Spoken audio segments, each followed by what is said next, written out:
ఈరోజు నేను మీకు చదివి వినిపిస్తున్న కథ పనివాడి తెలివి. రచన శ్రీ రామ్ కమల్ గారు. ఇక కథలోకి వెళ్ళిపోదాం. చదలవాడ గ్రామంలోని భూపతి అనే రైతుకు పనివాడు కావాల్సి వచ్చింది. ఈ సంగతి ఆయన తన స్నేహితుడైన చలపతికి చెప్పాడు. దానికి చలపతి, నా దగ్గర 2 పనివాళ్ళున్నారు, నమ్మకస్తులు, ఇద్దరికిద్దరు మంచివాళ్ళు కూడాను.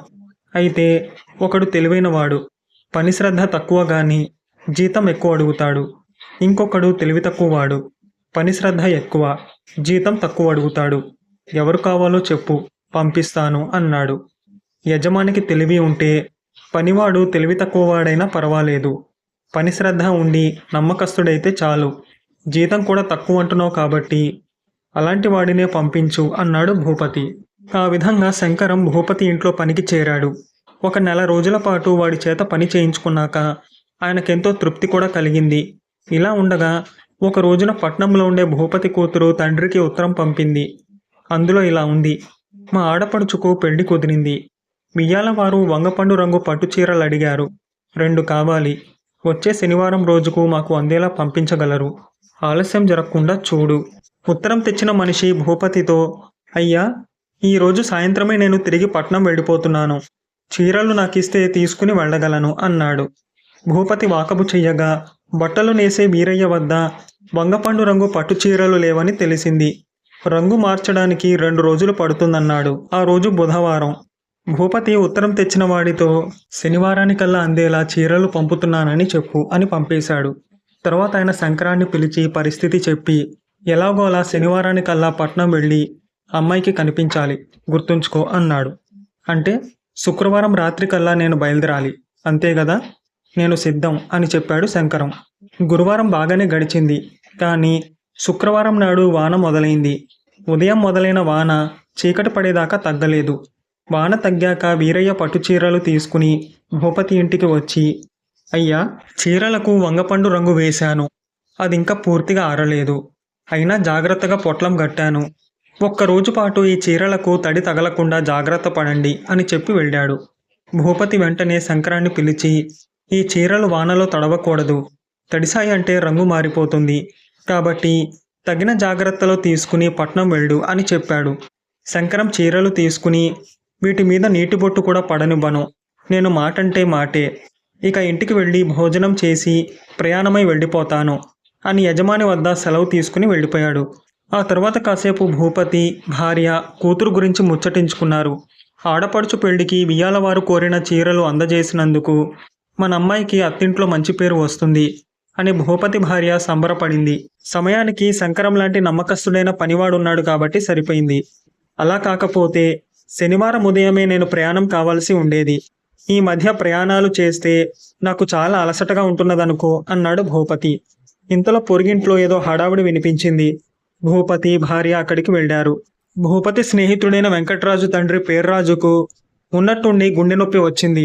వైద్యుడు వచ్చి చూసి, నా దగ్గర సరైన మందులు లేవు, వెంటనే పట్నం తీసుకువెళ్ళండి అని చెప్పాడు. భూపతికి పట్నంలో చాలామంది పరిచయస్తులున్నారు. కూతురు కూడా అక్కడే ఉంటున్నది. ఆయన వెంకట్రాజుకు సాయంగా వస్తానన్నాడు. అప్పటికప్పుడు బండి కట్టించుకుని వెంకట్రాజు కుటుంబం ప్రయాణమైంది. భూపతి కూడా వాడతో వెడుతూ దారిలో శంకరం ఇంటి దగ్గర బండి నాపించాడు. కానీ అప్పటికే శంకరం పట్నం వెళ్ళిపోయినట్టు ఇంటి యజమాని చెప్పాడు. భూపతి మనసులో, నేనెలాగూ పట్నం వెడుతున్నాను కదా, శంకరం బయలుదేరకుండా కాసేపు ఆగి ఉంటే బాగుండేది అనుకున్నాడు. ఇప్పుడు ఆయన శంకరాన్ని కలుసుకునే అవకాశం లేదు. వాడిది అడ్డదారి, బండి వెళ్లే దారి వేరు. బండి చాలా వేగంగా పట్నం చేరుకుంది. భూపతి వెంకట్రాజు తండ్రిని మంచి వైద్యుడికి చూపించాడు. ఆయన రోగిని పరీక్షించి ప్రమాదమేమీ లేదని, తన వద్ద 2 రోజులు ఉండాలని చెప్పాడు. ఈ ఏర్పాట్లు జరిగాక భూపతి కూతురింటికి వెళ్ళాడు. ఆమె తండ్రిని చూసి సంతోషించి, అయ్యో, నువ్వెందుకొచ్చావు నాన్న? చీరలు ఏ పనివాడి చేతనైనా పంపిస్తే సరిపోయేది అన్నది.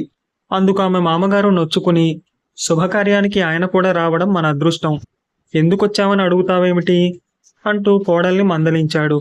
భూపతి జరిగిందంతా కూతురికి చెప్పి, అయితే శంకరం ఇంకా రాలేదన్నమాట. కాలినడక గదా, మరికొంతసేపు పట్టవచ్చు. ఎలానో వచ్చాను గనక శుభకార్యం చూసి ప్రయాణం అవుతాను అన్నాడు. ఆ తర్వాత కాసేపటికి శంకరం వచ్చాడు. వాడు వానలో బాగా తడిసి ముద్దై ఉన్నాడు. వాన పడుతున్నది కదా, నువ్వు కాసేపు ఆగి ఉండవలసింది. అనుకోకుండా నాకు పట్నం ప్రయాణం పడింది అన్నాడు భూపతి వాడితో. అయ్యా, నేను మాటంటే మాటే. శనివారం ఈ పాటికి పట్నం వచ్చి అమ్మాయి గారిని కలుసుకుంటానన్నాక వానలే కాదు, తుఫానులు కూడా నన్ను ఆపలేవు అన్నాడు శంకరం గర్వంగా. అది సరే కాని పట్టుచీరలు తడవకూడదని వీరయ్య మరీ మరీ చెప్పాడు కదా అన్నాడు భూపతి సంకోచంగా. మీరు చెప్పాక వాటిని తడవనిస్తానా? చీరల మీద ఒక్క నీటి బొట్టైనా పడకుండా జాగ్రత్త తీసుకున్నాను అన్నాడు శంకరం. భూపతి ఆశ్చర్యపడి, అది ఎలా సాధ్యపడిందో చెప్పు అన్నాడు. తెలివుంటే ఏది సాధ్యం కాదు బాబయ్య. నేను బయలుదేరేసరికే చినుకులు పడుతున్నాయి. 2 చీరల్ని రేకుపెట్టెలో ఉంచి మూత పెట్టాను అన్నాడు శంకరం. మరి పెట్టె ఏది అని అడిగాడు భూపతి. ఎంత రేకుపెట్టైనా వానలో తడిస్తే ఏ సందులో నుంచో లోపలికి నీళ్లు వెళ్ళకపోవు గదా, అందుకని ఆ పెట్టెను మా ఇంట్లో మంచం కింద దాచాను అన్నాడు శంకరం గొప్పగా. వాడి మాటలు విని ఆ ఇంట్లో వాళ్ళందరూ నవ్వగా భూపతికి తల తీసేసినట్టయింది. ఆయన అప్పటికప్పుడు బండి కుదుర్చుకుని తన ఊరు వెళ్ళి చీరలు తీసుకువచ్చి శుభకార్యం జయప్రదంగా జరిగేలా చూశాడు.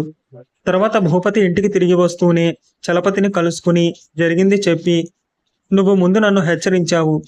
ఈ శంకరం నమ్మకస్తుడు, పని పట్ల శ్రద్ధ ఉన్నవాడే కాని వట్టి తెలివి తక్కువ వెధవ.